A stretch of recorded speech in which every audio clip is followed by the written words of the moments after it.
மாவட்டம் பழனியில் வீட்டில் தூங்கிக் கொண்டிருந்த அரசு மருத்துவமனை தலைமை மருத்துவரை தாக்கி 100 சவரன் தங்க நகை மற்றும் 20 லட்சம் ரூபாய் பணத்தை முகமூடி கும்பல் கொள்ளையடித்து சென்றிருக்கிறது. கொள்ளை கும்பல் சிக்குமா?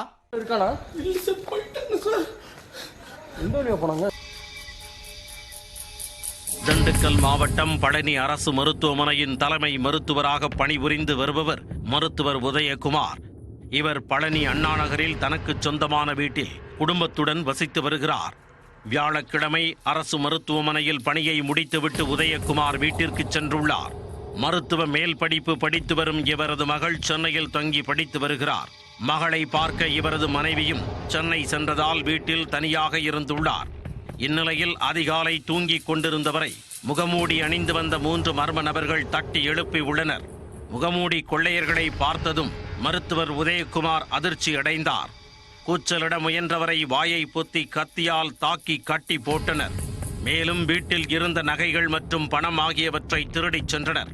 கொள்ளையர்கள் சென்ற பிறகு மருத்துவர் உதயகுமாரின் கூச்சல் சத்தம் கேட்டு அருகில் இருந்தவர்கள் வீட்டிற்குள் வந்து அவரை மீட்டு பழனி அரசு மருத்துவமனையில் அனுமதித்தனர். கொள்ளையர்களால் கைவிரல் நரம்பு அறுக்கப்பட்ட மருத்துவர் உதயகுமாருக்கு மருத்துவமனையில் தீவிர சிகிச்சை அளிக்கப்பட்டது. இதையடுத்து மதுரை தனியார் மருத்துவமனைக்கு மேல் சிகிச்சைக்காக கொண்டு செல்லப்பட்டார். தகவல் அறிந்து சம்பவ இடத்திற்கு விரைந்து வந்த பழனி நகர போலீசார் சம்பவம் குறித்து விசாரணை நடத்தி வருகின்றனர்.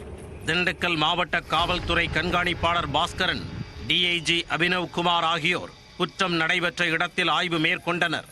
விசாரணையில் கொள்ளையர்கள் 100 சவரன் நகைகள் மற்றும் 20 லட்சம் ரூபாய் பணத்தை கொள்ளையடித்து சென்றிருப்பது தெரிய வந்துள்ளது. குற்றவாளிகளை பிடிக்க 3 தனிப்படைகள் அமைத்துள்ள போலீசார் சிசிடிவி காட்சிகளை வைத்து தீவிர தேடுதல் வேட்டையில் இறங்கி உள்ளனர்.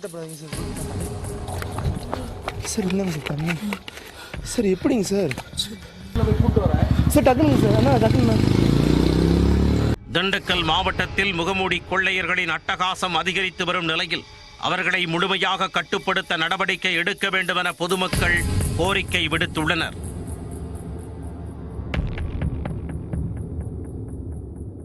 சென்னை